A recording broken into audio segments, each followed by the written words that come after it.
En el año 2005, GMT editó Men of Iron, un juego de batallas medievales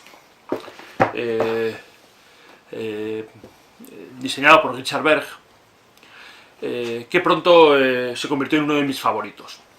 Para empezar, son batallas medievales, que siempre es un tema que me ha gustado mucho, y además es un sistema sencillo de jugar, rápido, y que permite además jugarlo de manera solitaria, de una manera fácil, cosa que muchas veces termino haciendo con estos tipos de wargames, y que representa las batallas históricas, las situaciones históricas. Como muchos juegos de este estilo, la serie de grandes batallas de la historia, incluso la serie de Pike and Musket, de picas y mosquetes de GMT, y las de otras casas también similares a estas, muchas veces las batallas históricas no son batallas muy jugables, no son batallas ideales para juego, porque no están igualadas, porque las situaciones reales, las situaciones históricas, pocas veces, dan lugar a batallas igualadas. Pero aún así, el juego tiene ese atractivo de ver qué es lo que pasó, ver cómo sucedió, cómo eran los combates en esa época, que es lo que a mí me llama la atención de estos juegos. En Men of Iron se centra en batallas del siglo XIV,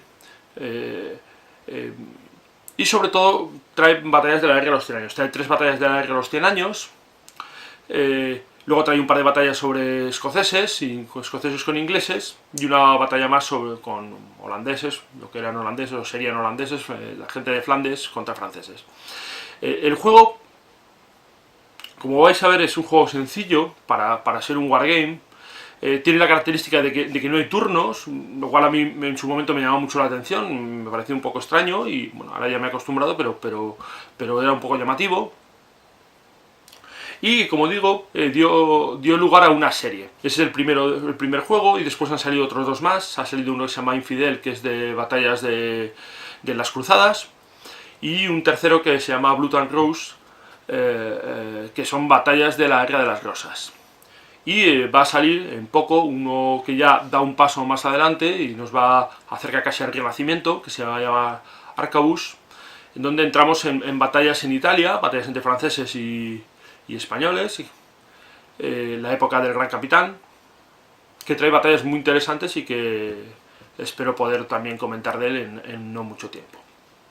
Vamos a ver cómo funciona este juego. He preparado el escenario de la batalla de Crecy para intentar explicar un poco cómo funciona el sistema de juego. Lo primero que vemos es que ambos ejércitos, el ejército inglés, que son las unidades de color rojo, y el ejército francés, las azules, están divididos en diferentes formaciones, que diferenciaremos por un código de colores, una línea de color que hay en cada una de las unidades. Aquí tenemos, pues todas estas tienen el color, una línea azul, amarilla, una azul más oscura, una grisácea. Y esas van a ser las diferentes formaciones. Cada formación va a estar bajo el mando de un líder, de un comandante. Cuando nosotros activemos en el juego, vamos a ir activando los líderes, los comandantes. Al activar un comandante, podremos dar órdenes de movimiento y ataque a todas las unidades de su formación. Y eso es como va a funcionar el juego. El juego no tiene una característica especial de este juego, es que no tiene turnos. No hay marcador de turnos, no hay secuencia de turnos. Lo que hay es una secuencia de activación de los líderes. Activaremos un líder y, por ejemplo, activaríamos a Eduardo III o a... ¿este quién es? Godfrey. Y haríamos cosas con él, moveríamos, atacaríamos, dispararíamos con los arqueros, con los ballesteros, incluso con las bombardas que tenemos aquí en este escenario. Y después pasaría la activación a otro líder, otro comandante. Ese comandante que activemos puede ser uno de los nuestros o podría ser un comandante del otro jugador. Si activamos uno de los nuestros, la única condición es que no podemos volver a activar el que ya ha actuado. Es decir, si activamos a Godfrey, no podremos volver a activar a Godfrey. Tendremos que activar a otro comandante distinto. Podría ser cualquiera. Para ello haremos lo que se llama una tirada de continuación. La tirada de continuación tiraremos, siempre en este juego se tiran dados de 10, teniendo en cuenta que el 0 en este dado siempre va a ser un 0, no va a ser un 10, como pasa en algunos otros juegos. Y tendremos que sacar por debajo del valor de liderazgo del comandante. La ficha del comandante, como podéis ver aquí, tiene 3 valores. El primer número, el número más grande, que está arriba del todo, sobre fondo rojo, es el valor de activación. Cuanto mayor sea ese valor, mejor va a ser nuestro comandante. Más fácilmente va a ser que podamos activar y que podamos hacer cosas con él. El segundo número, el numerito pequeño, sobre un circulito negro, es el número de hexágonos al que ese comandante puede activar. Todas las unidades que estén a ese número de hexágonos del comandante van a estar bajo su mando. Si por algún motivo las unidades fueran lejos, no estuvieran a esa distancia, por ejemplo, aquí de nuevo volvemos con Godfrey, tiene 6 casillas, 1, 2, 3, 4, 5 y 6, 1, 2, 3, 4, 5 y 6. Todas las unidades azules, claras, azul claro, están a distancia suficiente, de manera que Godfrey podría activarlas. Pero si por algún motivo este arquero se moviera, por ejemplo, aquí, vamos aquí, pues 1, 2, 3, 4, 5, 6, 7, estaría fuera de mando. Y eso significaría que cuando activáramos a Godfrey no podríamos activarlo. Digamos, las unidades fuera de mando se activan de una forma distinta, se activan individualmente y normalmente no va a merecer la pena. Tendremos que mover el comandante para conseguir que esté dentro de mando o bien ignorarlas y olvidarlas. Y el tercer número que vemos en la ficha es precisamente el movimiento, ¿vale? Que es ese 8. Es 8, igual a todos los comandantes tienen el mismo movimiento, porque es el movimiento a caballo del comandante. Siempre la ficha del comandante va a representar no solo el comandante, también sus heraldos, los que van llevando las diferentes órdenes. Como digo, activamos un comandante. Si queremos activar un comandante nuevo de nuestro mismo ejército, de nuestro mismo bando, tenemos que hacer una tirada de continuidad que debe ser igual o menor a la habilidad de mando del comandante que queremos activar. Si triunfamos, activaremos esa unidad que podrá actuar de nuevo, mover y atacar. Pero si fallamos, vamos a permitirle activar al otro jugador cualquiera de sus unidades, ¿vale? Cualquiera de sus secciones. Y eso tiene sus riesgos porque hay algunos comandantes, por ejemplo, como Alecón, que le vemos aquí, que tiene 3. Un 3 ya solo es un 40% de activación. Hay comandantes que tienen unas posibilidades bajas de activarse, pero que si se activan por un fallo en la continuidad, se activan automáticamente. Digamos, nos exponemos cuando fallamos en la continuidad a eso. También existe la posibilidad de que el otro jugador quiera evitar esa continuidad y quiera robarnos la iniciativa, ¿vale? Para quitarnos la iniciativa, ¿cómo lo hace? Pues él nombrará a uno de sus comandantes antes de que nosotros realicemos la tirada. Cuando nosotros digamos, voy a hacer una tirada de continuidad y voy a activar un nuevo líder, él nos dirá, no, un momento, yo voy a intentar coger la iniciativa. Dirá cuál de sus comandantes, cualquiera de ellos, activa y tirará. Y tiene que tirar de nuevo por debajo, igual o menos que su habilidad de mando. Si lo consigue, se activará esa unidad y ya habrá conseguido pasar la iniciativa del combate, de la batalla, al otro bando. Le habremos quitado la iniciativa al que estaba actuando para actuar nosotros. Pero, si se falla, permitiremos que el bando que había activado pueda activar cualquier unidad suya, incluida la que acaba de activar. Es decir, supongamos que activamos a Godfrey. Actuamos con él y hacemos una tirada. Vamos a intentar activar, por ejemplo, a Alecón, que es este de aquí. Necesitaríamos 3 o menos. Pero antes de que lo hagamos, por ejemplo, el francés decide activar a Doria, que es este de aquí. Y dice, no, voy a intentar conseguir la iniciativa con Doria. Tiraría. Si sale 4 o menos, activaría a Doria. Pero si fallara, volveríamos a activar a Godfrey. Podríamos activar o a otro, pero podríamos activar al mismo. Y esto es un riesgo grave, porque a veces cuando un combate ha comenzado, que te ataquen las unidades varias veces seguidas, pues te puede hacer un destrozo considerable. Y este es el sistema, cómo funciona el sistema de activación. Muy sencillo, muy rápido y que permite además dar mucho juego. Esto puede hacer que haya zonas que se activen mucho tiempo, porque vamos activando continuamente el mismo líder o los mismos líderes, vamos cambiando de uno a otro. Activamos a Godfrey y luego activamos a Lecon, luego otra vez a Godfrey, luego otra vez a Lecon. O los franceses podrían activar las dos unidades de caballería, la de Luxemburgo y la del rey, Felipe VI, y ir atacando continuamente con las dos. Digamos, se genera como que la batalla se va moviendo hacia un lado. O bien puede repartirse, eso ya depende de cada batalla. Pero bueno, el sistema, con una forma muy sencilla, consigue generar unas situaciones interesantes en el juego. Bien, vamos a ver qué más cosas hay. Bien, en el juego tenemos unidades de infantería, tenemos caballería y tenemos también unidades de artillería, digamos, que disparan a distancia. No artillería, arqueros, digamos, ballesteros. Las unidades en el juego tienen un encaramiento, todas las unidades están encaradas. Como veis, esta caballería, por ejemplo, se encaran siempre hacia los vértices de los hexágonos. Y las dos casillas de delante se consideran su zona de control, la zona donde ellos pueden actuar y atacar. En esta época las unidades no tenían unas formaciones tan rígidas como en la antigüedad, pero siguen teniendo unas ciertas formaciones, lo cual les hace tener debilidad si son atacadas por el flanco o por detrás. Y esto también se representa en el juego. Por eso tenemos esos encaramientos. Una unidad va a tener siempre unas casillas frontales, unos lados de flanco y unas casillas de retaguardia, que son las de atrás. Si nos atacan por la retaguardia de los flancos, pues nos pondrán en mayores problemas. Por eso es importante mantener las formaciones y tener unidades a tus lados. Te están cubriendo los flancos, evitan que te lleguen a la retaguardia. Toda esa es la teoría, claro. El enemigo va a intentar precisamente atacarlos por esos lados. Las unidades combaten en las casillas frontales, en su zona de control.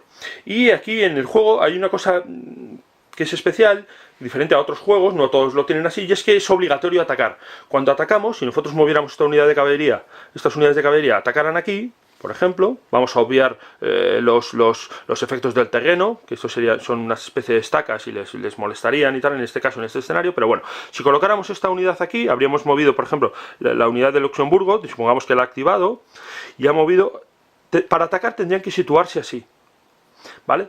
Justo delante, y deberían atacar, estarían obligados a atacar. Todas las unidades que estén en la zona de control deben ser atacadas, de manera que tenemos que atacar estas dos y estas tres. Y tenemos 4, así que alguna unidad debe pelear con 2. Podríamos decir que esta atacar aquí, esta aquí, pero esta obligatoriamente tiene que pelear con estas dos, porque es obligatorio atacar a todas las unidades que están en tu zona de control.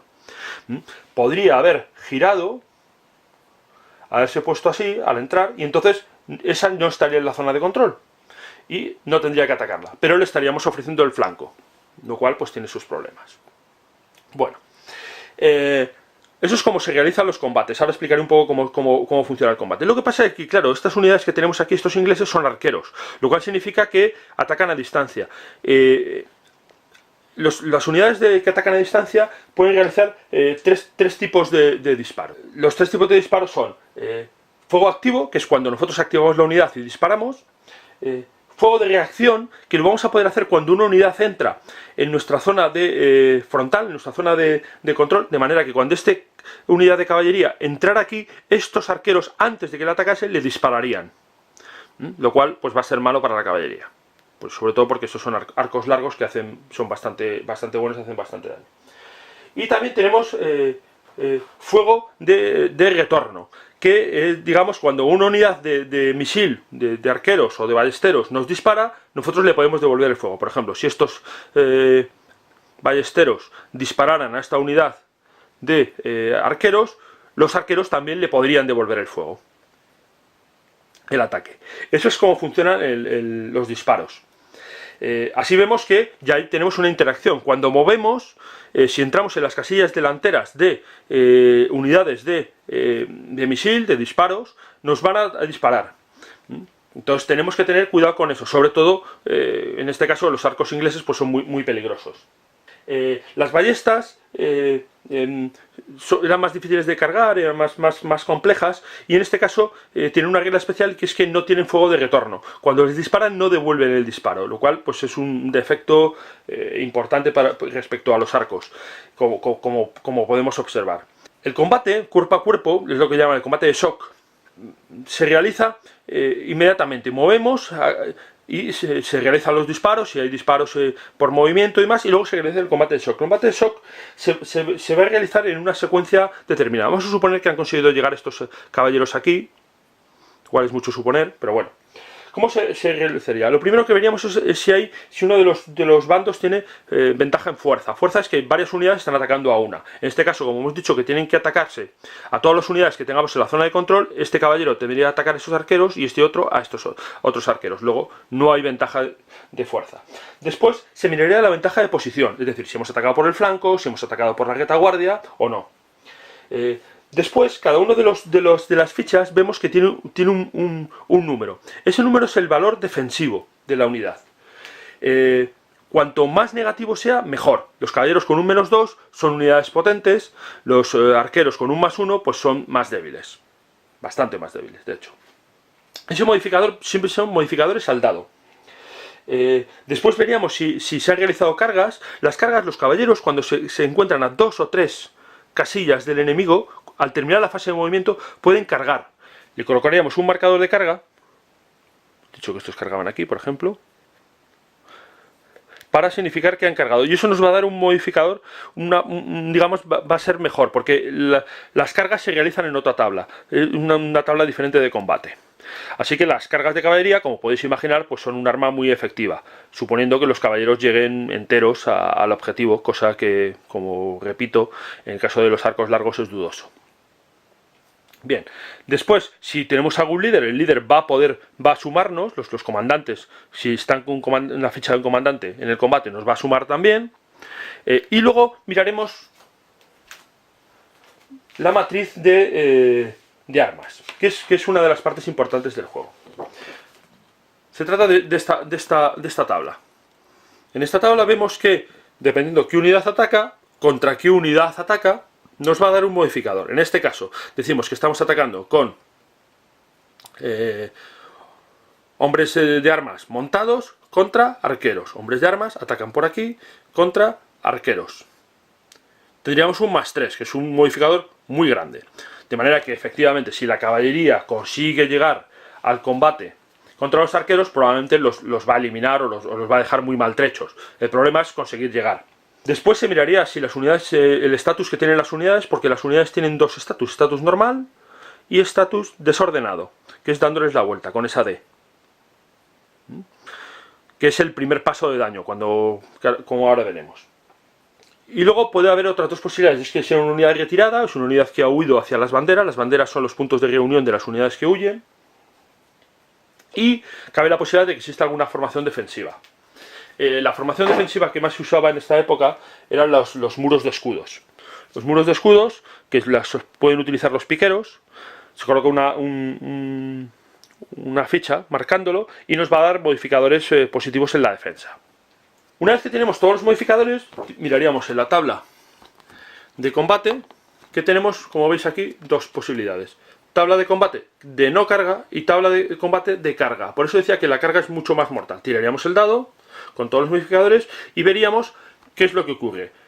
Si la unidad está normal, miraríamos en la tabla. Si está desordenada, en esta otra.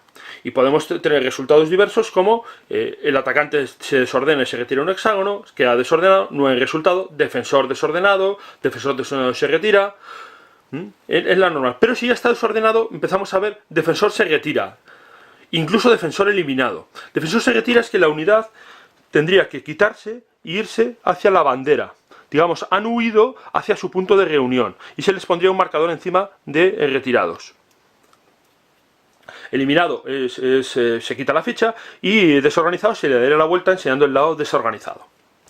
En cambio, la tabla de carga es bastante más mortal, bastante más dañina. Hay muchos más retirados, desordenados, más eliminados, y además hay una cosa que se llama continuación, y es que la carga continúa, la unidad que ha cargado puede seguir atacando, de manera que se puede crear un efecto de ataque arrollador que se va llevando unidades por delante. Tiene que darse las circunstancias ideales, por supuesto, pero bueno, puede pasar, a veces pasa. Y eso es cómo funciona el combate. Vamos a ver cómo funcionan también los ataques a distancia. Bien, pues lo primero que veremos es que cada tipo de unidad tiene un alcance en hexágonos, 1, 2 o 3 hexágonos, y un modificador a esa distancia. Por ejemplo, vemos que los arqueros a distancia 1 suman 2, a 2 suman 1 y a 3 restan 1. En cambio, los ballestas a 2 no suman, a 1 suman 2 y a 3 restan 3. Es decir, disparan mal a larga distancia. Y luego tenemos otros tipos, los honderos y los génitos, que son una caballería que llevaba unos arcos, ¿vale? Una caballería ligera con arcos. Ese modificador, y esa es la distancia. Tiraremos el dado y dependiendo de si la unidad está a pie o montada, veremos cuál es el resultado. Por ejemplo, de 0 a 4 normalmente no hay efecto. 5 más, desordenaremos. Si la unidad está normal. Si está desordenada, solo con 0,1 no conseguiremos efecto, podremos hacer que se retire, que se retroceda, que se retire y que quede eliminada. Y si son blancos montados es más fácil, incluso los podemos desmontar. Hay más modificadores, ¿vale? Por tipo de terreno, por si se está disparando desde un ángulo, es decir, si disparamos desde el flanco, ¿vale? Hay una serie de modificadores. Todo el sistema consigue tener un poco el sabor de la época, del siglo XIV, que es el siglo en el que estamos, casi ya la alta Edad Media, en el que la caballería es el arma dominante, los caballeros, hasta que llegan los arcos largos en este caso, que causan mucho daño. De hecho, en el juego atacar con caballería de frente a arcos largos es prácticamente suicida, y más si tienen una posición defensiva buena, como en este caso es esta. Pero se puede conseguir, si se hace con suerte, consiguiendo flanquearles algo. Pero bueno, eso ya es un poco los entresijos, un poco la estrategia del juego.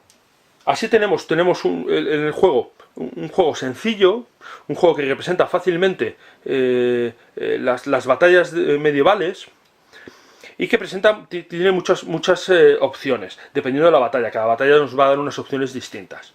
Y esto es lo que yo creo que hace atractivo a este juego y a esta serie de juegos. Cada uno de los otros juegos, que es probable que vaya haciendo vídeos sobre ellos para explicar un poco sus diferencias, van a presentar situaciones distintas, y vamos a ver la evolución también de la guerra medieval según van pasando el tiempo. Voy a hablar ahora un poco de las diferentes batallas y qué cosas interesantes podemos ver en ellas, o cuáles son las situaciones que hay. Bueno, ya habéis visto más o menos cómo funciona el juego, no es muy complicado, pero yo creo que merece la pena hablar un poco de las batallas que trae, por un poco el atractivo, que al menos uno de los atractivos importantes que tiene son esas batallas históricas. Habéis visto en el ejemplo, el ejemplo que he puesto, el que habéis visto, es la batalla de Crécy, que es una de las batallas más famosas de la Guerra de los 100 años, la primera batalla importante, en la que los ingleses, que eran las unidades rojas que habéis visto que estaban sobre una especie de colina, pues se defienden del ataque de la caballería francesa. El ejército inglés había desembarcado en el norte, había desembarcado en la zona de Bretaña, mientras los franceses estaban atacando Aquitania, que era una de las posesiones del rey inglés, porque el rey inglés también era un noble, teóricamente vasallo del rey de Francia. Y de hecho la guerra de los 100 años comienza porque el rey inglés, Eduardo III, se postula como posible sucesor del rey de Francia, cuando muere el rey de Francia. Los nobles franceses deciden elegir a uno de los suyos, que luego sería Felipe VI, y eso da lugar al comienzo de la guerra. Entonces, en un momento dado, los franceses atacan Aquitania y los ingleses desembarcan por el norte. Cuando esto sucede, los franceses vuelven rápidamente hacia París, que se ve amenazada por el avance del ejército inglés, y dan órdenes de que se vayan eliminando, destruyendo los puentes que cruzan el río Sena y el río Somme, que son los ríos que dividen un poco el norte de Francia, y eso evita que los franceses puedan avanzar, los ingleses, perdón, puedan avanzar. Y los ingleses se ven obligados a moverse hacia Flandes, que era aliado suyo. Y teóricamente era vasallo del rey francés, pero se habían rebelado, entonces era aliado inglés. De hecho, allí tuvo lugar una batalla muy importante, una batalla naval, que es una de las batallas navales más importantes de la época medieval, que es la batalla de Sluis, en la bahía de Sluis, en Flandes, donde los ingleses derrotan a los franceses. Y, bueno, esta época de batallas medievales, al no haber cañones, eran al abordaje. Y aquí de nuevo la infantería inglesa y sobre todo los arcos largos pues ganan el día, y los ingleses derrotan a una flota superior francesa. Bueno, esa es la batalla de Sluis, que es una batalla naval, que haya un juego interesante por ella, quizás algún día pues comente o haga un vídeo sobre ella, porque es una batalla interesante por ser de las pocas batallas importantes de esta época medieval navales. Bueno, como digo, los ingleses se van retirando hacia Flandes, y en un momento dado consiguen cruzar el Somme. El ejército francés les va siguiendo por el otro lado del río, pero no consiguen llegar cuando están cruzando el vado, y los ingleses se reagrupan y se consiguen esa posición defensiva que habéis visto en Crécy, donde los franceses atacan frontalmente y terminan siendo derrotados. Los arcos les hacen mucho daño, la posición defensiva también les hace mucho daño. Y esta situación es interesante de jugar, al menos a mí me parece interesante de jugar. Hay otras dos batallas también de la Guerra de los 100 años, la otra es la batalla de Poitiers. Poitiers es una batalla ya más avanzada de la Guerra de los 100 años, los franceses parece que han aprendido algo más de cómo pelear contra los ingleses, ya no se lanzan en cargas directamente hacia ellos, avanzan con los caballeros a pie, protegidos por los escudos. A pesar de todo, los arcos largos les hacen mucho daño y son derrotados los franceses también en esta batalla. Es una batalla más igualada y de jugar es mucho más interesante que Crécy. Y luego hay otra batalla, que es la batalla de Nájera. Es una batalla en España, cerca de Pamplona tiene lugar. Los ingleses se adentran en lo que era el reino de Navarra, que era de alguna manera era vasallo del rey de Francia. Y para prestarle esa ayuda, pues se adentran, pero se ven bloqueados por el avance del rey de Castilla, de Enrique de Trastámara. Se intercepta el ejército inglés cerca de Pamplona, en Nájera, cerca de Nájera, y tiene lugar una batalla. Es una batalla distinta, es una batalla muy interesante de jugar, probablemente para mi gusto la más interesante del juego. Porque el ejército castellano es un ejército distinto a los que hemos visto de franceses o de Flandes. Es un ejército que está acostumbrado a pelear contra los árabes, y entonces ha adaptado un poco su tipo de lucha al de los árabes. Tiene mucha caballería ligera, tiene mucha movilidad, tiene unidades de arqueros a caballo, que son los genitors. Y nos plantea una situación interesante en la batalla. La batalla además es en un terreno más escarpado, una zona de montañas, y a pesar de que tienen ventaja los ingleses, porque la infantería inglesa, los caballeros desmontados siguen siendo muy poderosos y los arcos son tremendamente poderosos, la situación se puede hacer bastante igualada dependiendo de cómo se desarrolle el juego. Y es una batalla muy interesante de jugar. Posteriormente sacaron en la revista C3I y la revista de GMT sacaron otra batalla de la Guerra de los 100 años, que se juega con este juego, que es la batalla de Agincourt, que es otra de las batallas más famosas de la Guerra de los 100 años. Es una batalla en la que los ingleses de nuevo derrotan a los franceses terriblemente. Hay una masacre de los caballeros cargan frontalmente hacia los ingleses. Es una batalla cercana a Crécy, en época, en tiempo. Y son masacrados. El terreno está muy embargado, avanzan muy lentamente, los caballos se quedan clavados por el peso del jinete y de la armadura que lleva el propio caballo, avanzan muy lentamente. Cuando caen al suelo los caballeros no son capaces de levantarse, quedan atorados en el suelo y acaban siendo rematados por los arqueros ingleses a cuchillos, con las dagas, introduciendo las dagas por la visera de los cascos. Bueno, es una de las batallas más terribles en cuanto a resultado para la nobleza francesa, que prácticamente muere toda la nobleza francesa allí. Y estas son las batallas que hay. Es cierto que son las batallas de comienzo de la Guerra de los 100 años, que no son cuando los franceses luego ya empiezan a ganar batallas, cuando llega Juana de Arco. Cuando llega Juana de Arco los franceses comienzan ya a ganar batallas, empieza también a imponerse las armas de fuego, los cañones, y esto contrarresta a los arcos. Y de momento esas batallas no han salido, sería muy interesante que salieran, pero no están aquí. Las que sí están son dos batallas contra los escoceses, de los ingleses contra escoceses. La primera es la batalla de Falkirk, que es la batalla donde los escoceses son derrotados al final de la rebelión de William Wallace, que todos conoceréis probablemente por la película Braveheart. Pues cuando los escoceses son derrotados y al final terminan capturando a William Wallace, esa batalla. No es una batalla realmente jugable, es una batalla simplemente de aprendizaje. De hecho el propio juego la pone como aprendizaje, y es una batalla en la que los escoceses no tienen prácticamente nada que hacer. Entre la caballería inglesa y los arcos les terminan aniquilando con relativa facilidad. La otra batalla es la batalla de Bannockburn, que es la batalla donde los escoceses ganan, digamos, su independencia, donde Escocia se hace un reino independiente.